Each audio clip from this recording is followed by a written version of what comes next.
What's going on, everyone? It's time for another thriller film review. Today, we're going to talk about the film Coma, released by MGM January 6th, 1978, and it stars Genevieve Bujold and Michael Douglas. And it was produced by Martin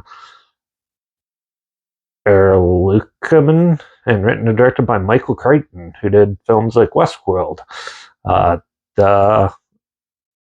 the Andromeda Strain, Sphere, and The 13th Warrior. This had a budget of $4 million. Now, so this is a sci-fi horror thriller, I guess. More of a sci-fi thriller of a nurse played by Genevieve who is basically going about and helping out surgeries and stuff where the patients come out, but then a lot of them start dipping into comas and like going into a submersive state where she thinks something's not right. Someone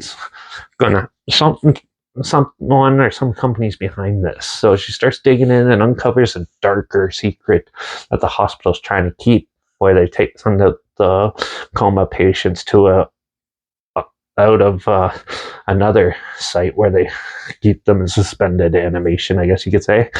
And yeah, during her digging and sleuthing, she uncovers even darker motives behind what's actually happening. This is actually a pretty cleverly written film. The characters are very strong in this, and you spend a lot of time in it. There's a lot of delegating between them, and which some people might find boring, but if you actually listen to like what they're actually saying, everything has a purpose in this, and it has a very good build up to the reveal of what's actually going on, and it does have some pretty cool ideas and interesting ways to show it. And it does have like the rich characters to push you through this story, and it does have some really good acting in this.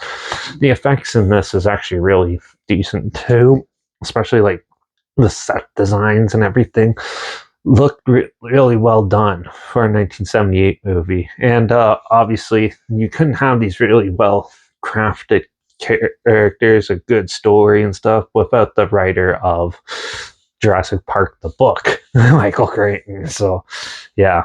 This was actually a surprisingly better movie than I was expecting. It actually did have some pretty good thrilling moments in it, and it has a lot of good entertaining value to it. I think this is a very underappreciated movie, and I think a lot more people should definitely check this one out.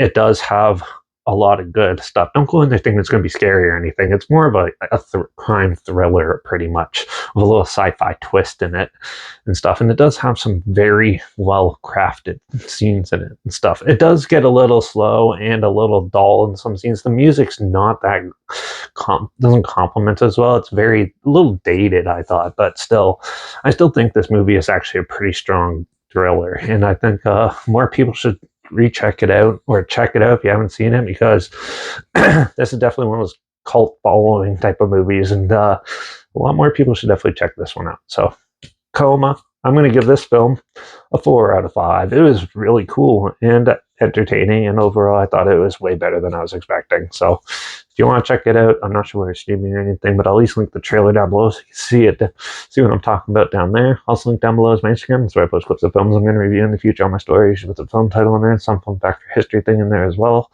Also, my Letterbox down below, their peer reviews. That's where I post our first star rating after watching the films. And my Twitter's down below, reviews_Eric. So follow me on those platforms, stay in loop with this channel. Like this video, share it, smart people aware of it. Comment your opinions of the film down below if you have any. If you have any films or film franchise in any genre and on any streaming service that you want to hear my opinions on in the future, comment those down below too. I'll try my best to get to them as soon as I can, and if I can find them.